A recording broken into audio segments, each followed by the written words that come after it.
నమస్కారం అండి, బాగున్నారా? నమస్కారం సార్. ఎవరండి? మన అవునండి, డాక్టర్ గారు. నమస్కారం అండి. ఇండిపెండెంట్ ఎమ్మెల్యేగా పోటీ చేస్తున్నాను.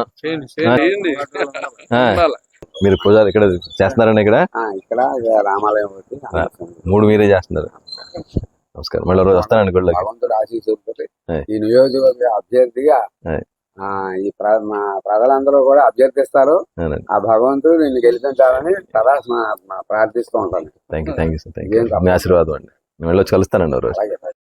సమాజం ఎటు వెళ్తుంది ఏంటో అని అర్థం కాని పరిస్థితుల్లో అంటే మీరు అడిగారు కాబట్టి చెప్తున్నానండి. ఇప్పుడు నేను ఆ పాంప్లెట్ లో రాశాను చాలా అండి. ఏమండి, మన నిడదవోలు నియోజకవర్గం మీరందరూ పెద్దలందరూ కూడా వినాలండి. ఈ రోజు వరకు కూడా మన నిడదవోలు మండలం నుంచి కానీ నిడదవోలు టౌన్ నుంచి కానీ 60 సంవత్సరాల నుంచి ఒక్క ఎమ్మెల్యే కూడా పోటీ చేయలేదండి. అందరూ కూడా కొవ్వూరు నుంచో లేకపోతే తాళపూడి నుంచో లేకపోతే ఉండ్రాజవరం మండలం నుంచి ఇప్పటివరకు లేరండి. నేను ఏదో ఒక ధైర్యం చేసి ఒక స్టెప్ ఒక అడుగు ముందుకేసి ఈ రోజుని మన నిడదవోలులో మనం అడిగేస్తే మన పక్కన గోదావరి కాలువ ఉందండి, కానీ మనం తాగే నీరు మురికి నీరు. ఎక్కడంటే ఇప్పుడు ఇక్కడ ఏమంటారు దాన్ని, నిడదవోలు వాటర్ ట్యాంక్ ఉందండి, అదంతా కూడా రక్తమయం నీరు అండి. అదంతా నాకు అర్థమైందా మీకు చెప్పిందండి. కానీ మన గోదావరి నీరు ఇప్పుడు రాజమండ్రి అంతా ఏ వాటర్ తాగుతారండి? గోదావరి నీళ్లు తాగుతున్నారు. అక్కడ ప్యూరిఫై చేసి గోదావరి నీళ్లు తాగుతున్నారు. మన నిడదవోలు టౌన్ కి గోదావరి నీళ్ళు లేదు ఇప్పటి వరకు. అలాగే నిడదవోలులో ఇప్పటి వరకు కూడా కాలేజీలు లేవండి. మీకు ఎప్పుడైనా కొత్త కాలేజీ కడతాం విన్నారా మీరు? నిడదవోలులో శంకుస్థాపన చేస్తే విన్నారండి? సపోజ్ ఇక్కడ ఎవరికన్నా చిన్న యాక్సిడెంట్ లేకపోతే ఏదైనా వచ్చింది అనుకోండి, ఏ హాస్పిటల్ తీసుకెళ్తాం మనం? అక్కడ ఉండదు, అక్కడ ఎమర్జెన్సీ ఉండదు. నెక్స్ట్ సగం దారిలోనే చనిపోతున్నారు చాలా మంది. మీ అర్థమైందండి? స్కేర్ లేదండి. అది మనం ఇప్పుడు కంటే మనం సిగ్గుపడాలి మన అందరం కూడా. ఎందుకంటే మన నియోజకవర్గం విడిపోయి 15 సంవత్సరాలు అయిందండి. అవునా కదండి? 2 సార్లు తెలుగుదేశం ప్రభుత్వం వచ్చింది, ఒకసారి వైఎస్ఆర్ వచ్చింది. ఈ 2 సార్లు కూడా వాళ్ళ ప్రభుత్వాల పైన ఉన్నాయి. టీడీపీ ఉన్నప్పుడు వాళ్ళ ప్రభుత్వం పైన ఉంది, వైసీపీ ఉన్నప్పుడు కూడా ఇప్పుడు వాళ్ళ ప్రభుత్వం పైన ఉంది. కానీ ఎవరు కూడా వాళ్ళ దృష్టి పెట్టట్లేదు. ఎందుకంటే అండి ఇప్పుడు వాళ్ళు కట్ట ఎక్కడ కాలుతుంది? ఆ ఎమ్మెల్యేలది. మన ఊరే. అందులో ఎక్కడ పుట్టినా దుబాయ్లో సత్తాన్ని ఎక్కడ తీసుకొస్తున్నాం మనం అండి? ఇక్కడికే తీసుకొస్తున్నాం. ఎన్నో లక్షలు ఖర్చు పెట్టి తీసుకొస్తున్నారు. ఏమండి అంతేనా? సొంత ఊరు అని. ఆ సొంత ఊరు అభిమానం అంటే ఇప్పుడు రేపు పొద్దున్న మీరు ఉన్నారండి, నేను ఎమ్మెల్యే అయితే ఏం చేస్తారు మీరు? మనవాడే అంటారు. అవునా కదా అండి? వచ్చి ఏమైనా నాని ఆ రోజు నువ్వు మనోడు మన ఏరియా లోకల్ అన్నావు కదా, మరి నాకు ఈ పని చేసి పెట్టండి, నేను చేసి పెడతాను మీకు. ఎందుకంటే రేపు పొద్దున్న మీ ముఖం నేను చూడాలి, నా ముఖం మీరు చూసుకోవాలి ఇక్కడ. అవునా అండి? వీళ్ళు ఏంటంటే నగ్గితే ఉంటారు, ఓడిపోతే పోతారండి. అలాగా విద్య, వైద్యం అండి. ఈ రోజు మీరు నిడదవోలులో ఆడవాళ్ళు అందరూ చూడండి జిడిపిక్కలు కొడుతున్నారు. చాలా మంది స్త్రీలు ఇంట్లోంచి బయటకు వెళ్ళే వాళ్ళు బోల్డ్ మంది ఉన్నారా లేదా అండి? కూలి పనులకి వెళ్ళలేరు వాళ్ళు. అలా అని చెప్పి ఇంట్లో ఖాళీగా ఉంటే ఇల్లు సరిగ్గా గడవదు. మీకు అర్థమైందండి? అలాంటి వాళ్ళు అందరికీ కూడా ఒక అవకాశం కల్పించాలి మనం. ఇప్పుడు జీడిపిక్కలు కొడుతున్నారండి. నేను కనుక ఎమ్మెల్యే అయిన తర్వాత 250 రోజులు గ్యారంటీగా ప్రతి గృహిణి కూడా ఇంటికాడ ఉండి పనిచేసుకునేలాగా నేను కాటేజ్ ఇండస్ట్రీ పెడతాను మన నిడదవోలులో. మీకు అర్థమైందండి? పారిశ్రామిక అభివృద్ధి లేదు మనకి, ఉందా?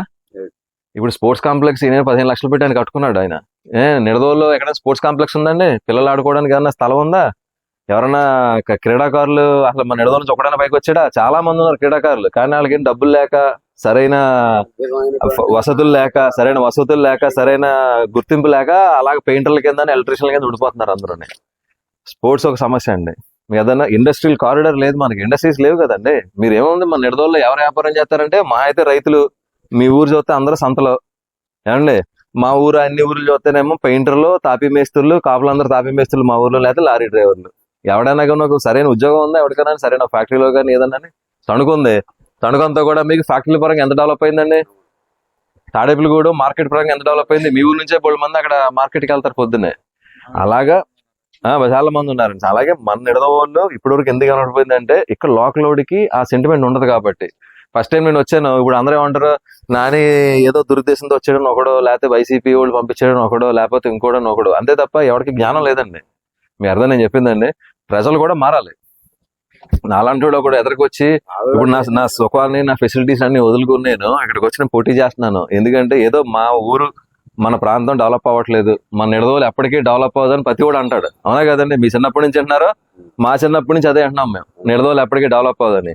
దానికి కారణాలు 2 చెప్తారండి జనాలు. ఇక్కడ నుంచి బండి వేసుకుని కొడితే 20 నిమిషాల్లో రాయమండ్రి వెళ్ళిపోతాం కదా అంటారు, లేదా ఇక్కడ నుంచి బండి వేసుకెళ్తే తణుకు 20 నిమిషాలు వెళ్ళిపోతాం అంటారు. కానీ మరి తణుకు నుంచి కూడా నిడదవోలు అంతే దూరంగా. మరి తణుకు ఎందుకు అంత డెవలప్ అయిపోయింది? మనకన్నా ముందు ఒకప్పుడు చిన్న ప్రాంతం అది.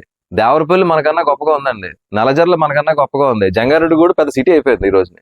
మనకన్నా చాలా నా ఓ తెలిసే పంచాయతీ అది, చిన్న పంచాయతీ.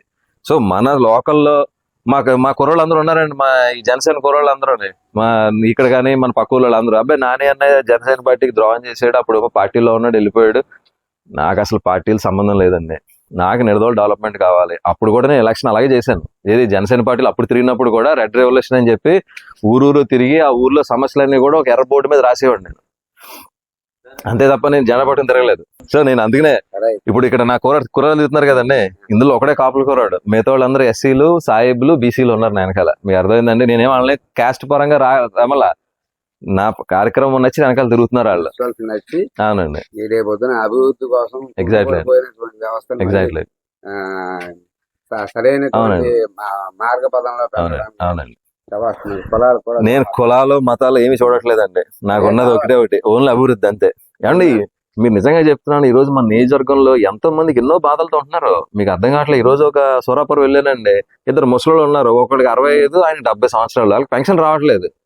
ఎందుకు పెన్షన్ రావట్లేదురా అంటే సిల్లీ రీజన్, ఆవిడికి ఏదో వాళ్ళ చుట్టాలు ఎవరో మొత్తం కొడుకో కూతురు ఎక్కడ ఉంది మొత్తానికి, వాళ్ళు ఏదో జాబ్ చేస్తున్నారు ఏదో చేస్తున్నారు, వాళ్ళు పట్టించుకోవట్లేదు, వాళ్ళు ఎక్కడికో పోయి ఎక్కడ ఉంటున్నారండి. దాంట్లో వచ్చేది కదా వీళ్ళకి సిస్టమ్ లోని, అందుకని వాళ్ళు ఇద్దరు ముసలోళ్ళు ఇద్దరు చిన్న పురుగుట్స్లో ఉంటున్నారు. పెద్ద బిల్డింగ్ లో ఉండి కూడా పెన్షన్ తీసుకుని ఎంతమంది ఉన్నారు చూపించిన మీకు నియోజకవర్గంలో. నిజంగా ఒక ఎమ్మెల్యే అంటే జెన్యున్ గా ఒక ఎమ్మెల్యే కనుక పరిపాలిస్తే ఒక నియోజకవర్గాన్ని కులాలు మతాలు వర్గాలు చూసుకోకుండా ఎలాగైతే అందరినీ సరిసమానంగా అందరికి అందేలా చేస్తాడో, నన్ను రిఫర్ చేసుకుని ఉంటుంది అసెంబ్లీలో తప్ప మీ అందరితో కూడా మాట అనిపించుకోను. మీ అర్థమైందని చెప్పింది. వెళ్ళొస్తానండి.